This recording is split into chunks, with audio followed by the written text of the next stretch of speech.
बाहर से आए हुए हमारे अतिथिगण, प्यारे बच्चे और बच्चियों, मैं कोई भूमिका न बनाते हुए, चूंकि समय की अपनी सीमा है, इसलिए मैं एक छोटा सा खत बहुत विषय पर लिखे जाते हैं। आदरणीय प्रबंधक जी, आदरणीय मैनेजर सर, आपका आशीष चाहूंगा कि खत बहुत से विषयों पर लिखे जाते हैं। मैंने भी एक खत लिखा, किस विषय पर आधारित है कि एक सैनिक, उसकी नई शादी होती है और शादी के तुरंत दूसरे दिन वो सरहद पर चला जाता है। फिर उसके सीने में जब गोलियों का वार होने लगता है युद्ध में, तब वो एक खत केवल 3 हिस्से लिखता है। एक हिस्सा अपनी मां के नाम, और दूसरा अपनी पत्नी के नाम, और तीसरा अपनी बहन के नाम। बस 3 हिस्से पढ़ करके विदा लेना चाहता हूं, बिना किसी भूमिका के। वो बेटा कहता है कि ऐ मां मेरी, बेटा तुम्हारा युद्ध शत्रु से लड़ रहा है। मां मेरी, बेटा तुम्हारा युद्ध शत्रु से लड़ रहा है। भून कर दुश्मन को गोली से छाती पर उसकी चल रहा है। मां मेरी, बेटा तुम्हारा युद्ध शत्रु से लड़ रहा है। भून कर गोली से दुश्मन को छाती पर उसकी चल रहा है। पर क्या करूं मां, एक गोली सीने में मेरे उतर गई है। दूजी गोली सरसर करती कानों से मेरे गुजर गई है। पर सौगंध मुझे है भारत मां की, सौगंध मुझे है भारत मां की। दुश्मन कैसे चढ़ जाऊंगा, लिए तिरंगा हाथों में सरहद के आगे तक जाऊंगा। लिए तिरंगा हाथों में, लिए तिरंगा हाथों में सरहद के आगे तक जाऊंगा। देखिए, गोलियों से सीना छलनी है, उसके बावजूद भी इतना साहस, इतना जज्बा। तो ये कहता हूं कि ये जज्बा जंग लड़ने का कभी भी चुक नहीं सकता, कभी एक काफिला कुर्बानियों का रुक नहीं सकता। ये जज्बा जंग लड़ने का कभी भी चुक नहीं सकता, कभी एक काफिला कुर्बानियों का रुक नहीं सकता। और लगा ले जोर कितना भी, जो भी है देश के दुश्मन है, जब तक खून में हलचल तिरंगा झुक नहीं सकता है। जब तक खून में हलचल है, जब तक खून में हलचल तिरंगा झुक नहीं सकता। जब माँ का, जब बेटे का ये पहला हिस्सा खत का माँ ने पढ़ा होगा, तो माँ ने क्या जवाब में कहा होगा। मैं शब्द देता हूं माँ के जवाब को कि ऐ लाल मेरे है गर्व मुझे, जो तुझसा बेटा पाला है।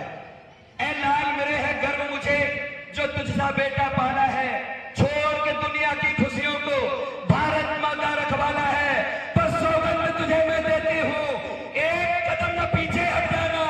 चाहे युद्ध में लड़ते लड़ते इंचों इंचों बट जाना। चाहे युद्ध में लड़ते लड़ते, चाहे युद्ध में लड़ते लड़ते इंचों इंचों बट जाना। साहब, एक बेटे को इंचों इंचों में बटने के लिए प्रिपेयर कर रही है, तैयार कर रही है मां, और उस नारी को हम अबला कह रहे हैं। पता नहीं किन आधारों पर हमने नारी को अबला कह डाला। बेटों के हाथों में कलम थमा दी, बेटी को है घर में पाला। बेटों को सब सुख चैन दिए, बेटी करे घर की रखवाली। संघर्षों में पलकर भी इसने 2-2 कुल की आन बचा ली। संघर्षों में पलकर भी, पर समय यही है, पर समय यही है, सही गलत अब तुमको चुनना होगा। मैं छाती ठोक के बोल रहा हूं, अब सबको सुनना होगा। नारी के बिन घर आंगन में, नारी के बिन घर आंगन में भोर नहीं हो सकती है। जिसने दुनिया को पाला है वो कमजोर नहीं हो सकती है। जिसने दुनिया को पाला है, जिसने दुनिया को पाला है वो कमजोर नहीं हो सकती है। और इसके बाद में अब तीसरा हिस्सा रह जाता है साहब, कि जिसने दुनिया को पाला है वो कमजोर नहीं हो सकती है। अब दूसरा हिस्सा अपनी पत्नी के नाम, जो दूसरा हिस्सा लिखा, खत का दूसरा हिस्सा आता है साहब। अब वो क्या कहता है बेटा कि ओ प्राणन प्यारी दुख यारी, गमना बिल्कुल करना तुम। ओ प्राणन प्यारी दुख यारी, गमना बिल्कुल करना तुम। मेरे वियोग के आंसू अपने दामन में ना भरना तुम। मुझे पता है ताजी बिंदी ताजा काजल अब और नहीं संवारोगी। दर्द है साहब, दर्द सुनना, कि मुझे पता है ताजी बिंदी ताजा काजल अब और नहीं संवारोगी। ताजी मेहंदी वाले हाथों से मंगलसूत्र उतारोगी। ताजी मेहंदी वाले हाथों से, ताजी मेहंदी वाले हाथों से मंगलसूत्र उतारोगी। पर हे प्राण प्रिय, मुझे वो अंतिम करवट याद रहेगी। पर हे प्राण प्रिय, मुझे वो अंतिम करवट याद रहेगी। यादों की खुशबू से डूबी, अंतिम वो सिलवट याद रहेगी नई दुल्हन की सेज छोड़कर आया था, पहले पहले चुम्बन से ही नाता तोड़कर आया था, पहले पहले चुम्बन से ही। कविता के ज्ञानी बैठे हो तो शब्द शब्द को चुन लेना, कविता के ज्ञानी बैठे हो तो शब्द शब्द को चुन लेना। गुस्सा मिट्ठू का चीख रहा है, गुस्सा मिट्ठू का चीख रहा है। कविता के ज्ञानी बैठे हो तो शब्द शब्द को चुन लेना, गुस्सा मिट्ठू का चीख रहा है, जरा ध्यान लगाकर सुन लेना। भारत माँ के आंचल पर दुश्मन घात लगाए बैठे हैं, भारत माँ के आंचल पर दुश्मन घात लगाए बैठे हैं। कश्मीर को ले लेंगे ये स्वप्न सजाए बैठे हैं, कश्मीर को ले लेंगे ये सब स्वप्न सजाए बैठे हैं। उनसे मैं ये कहता हूँ, उनसे मैं ये कहता हूँ कि सरहद के उस पार रहो, कश्मीर को देखा तो फिर मरने को तैयार हो। कश्मीर को देखा तो फिर, कश्मीर को देखा तो फिर मरने को तैयार हो। वरना जाकर कह दो अपने आकाओं सरदारों से, वरना जाकर कह दो अपने आकाओं सरदारों से, जो ख्वाब लिए हैं कश्मीर का उन सब किस्मत के मारों से, जो ख्वाब लिए हैं कश्मीर का उन सब किस्मत के मारों से। जब तक ये बेटे जिंदा हैं ये आम नहीं मिटने देंगे, जब तक ये बेटे जिंदा हैं ये आम नहीं मिटने देंगे। और अब्दुल हमीद और चाचा नेहरू का मान नहीं घटने देंगे। अब्दुल हमीद और चाचा नेहरू का, अब्दुल हमीद और चाचा नेहरू का मान नहीं घटने देंगे। और भारत की पावन बगिया का एक फूल नहीं लेने देंगे, भारत की पावन बगिया का। देखना चाहता हूं पीछे जितने हमारे दोस्त हम उम्र बैठे हुए हैं, मैं दोस्त ही कहूंगा अपने भाइयों, देखना चाहता हूं कितना जज्बा है तुम्हारे अंदर कि भारत की पावन बगिया का, भारत की पावन बगिया का एक फूल नहीं लेने देंगे। अरे कश्मीर तो छोड़ो, उसकी फूल नहीं लेने देंगे। कश्मीर को छोड़ो, कश्मीर को छोड़ो, उसकी धूल नहीं लेने देंगे। अब भी तुमको सब जानते हैं, चीन पाक भी सुन ले सब, अब भी तुमको सब जानते हैं, चीन पाक भी सुन ले सब। आस्तीन के साथ सुने, गद्दारों के डेरे सुन ले सब, आस्तीन के साथ सुने और गद्दारों के डेरे सुन ले सब। ये भारत माँ के बेटों की वीरता डर कर झुका नहीं करती, अधिक पत्थरों के आ जाने से साहब नदियां रुका नहीं करती, अधिक पत्थरों के आ जाने से साहब नदियां रुका नहीं करती। और जब नजर तिरंगे पर हो, जब नजर तिरंगे पर हो तो पल भर ये झुका नहीं करते। और ये भारत माँ के बेटे हैं, मरकर भी मरा नहीं करते। ये भारत माँ के बेटे हैं, ये भारत माँ के बेटे हैं, मरकर भी मरा नहीं करते। केवल अंतिम हिस्सा खत का अंतिम हिस्सा पढ़ता हूँ, विदाई लेता हूँ आपसे। और मुझे नहीं पता आप मुझे कैसे विदा करेंगे। मेरी बहनें बैठी हैं, बहुत सारी बहनें बैठी हैं, रक्षाबंधन का त्योहार बहुत ही हम लोगों के पास में है। मैं उस भाई ने अपनी बहन के लिए क्या लिखा होगा, रक्षाबंधन का त्योहार करीब में है।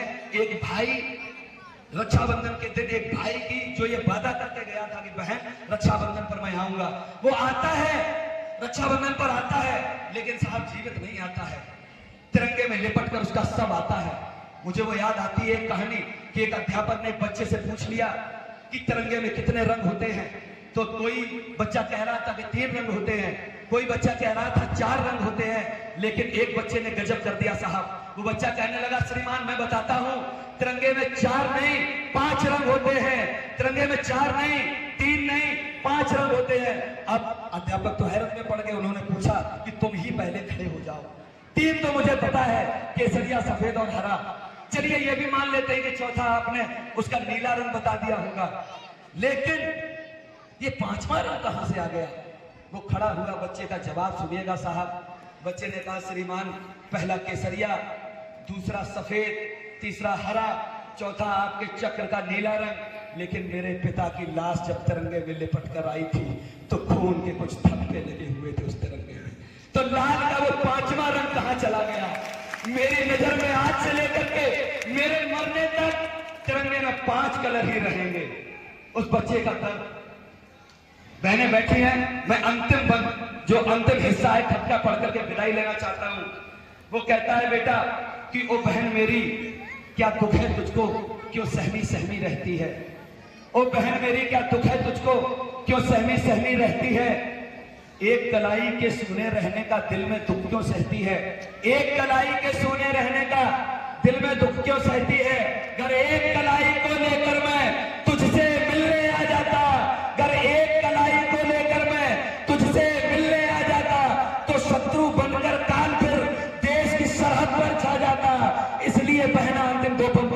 देना चाहता हूं, मुझे नहीं पता आप कैसे विदाई करते हैं मेरी, कि इसलिए पहना दुखी न रहना, राखी एक मंगा लेना, इसलिए पहना दुखी न रहना, राखी एक मंगा लेना, मंगा तिरंगे की डंडी पर राखी से गांठ लगा देना, मंगा तिरंगे की डंडी पर राखी से गांठ लगा देना।